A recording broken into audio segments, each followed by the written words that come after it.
Përshëndetje nderuar teleshikues, ky është edicioni informativ I lajmeve këtu në televizionin kombëtar Vision Plus.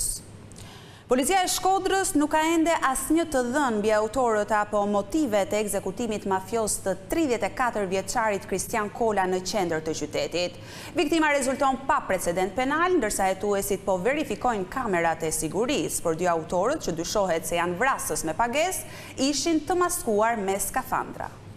Soni Pepa, një nga emrat më të kërkuar për trafik ndërkombëtar droge, është arrestuar në Republikën Dominikane. Në dosjen e Spaka I rezulton të jetë antar I grupit kriminal të Ervis Çelës dhe Franc Shopjas.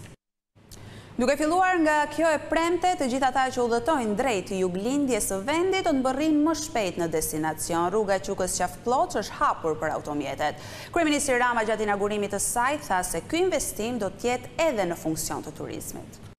Një ditë pasi Departamenti Amerikan I Drejtësisë publikoi raportin për hetimin e McGonigal, ka reaguar kryetari I Partisë Demokratike. Sipas Ali Berishës, u vërtetuan pretendimet se Edi Rama bashkëpunoi me ish zyrtarin e FBI-s për të goditur opozitën. Me fillimin e vitit të ri shkollor, këtë të hënë nis edhe zbatimi I masave të policisë së shtetit për të garantuar rendin dhe sigurinë. Vëmendje e veçantë do t'i kushtohet monitorimit të rreptë të nxënësve për të shmangur rastet e dhunës në ambientet e shkollave.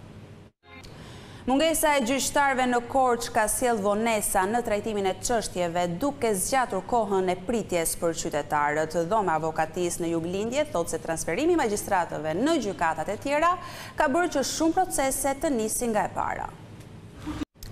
Bregdeti I Durrësit do të jetë I vizitueshëm edhe gjatë muajve të vjeshtës. Operatorët konfirmojnë se kanë prenotime të shumta nga të huajt që vijnë nga vende të ndryshme.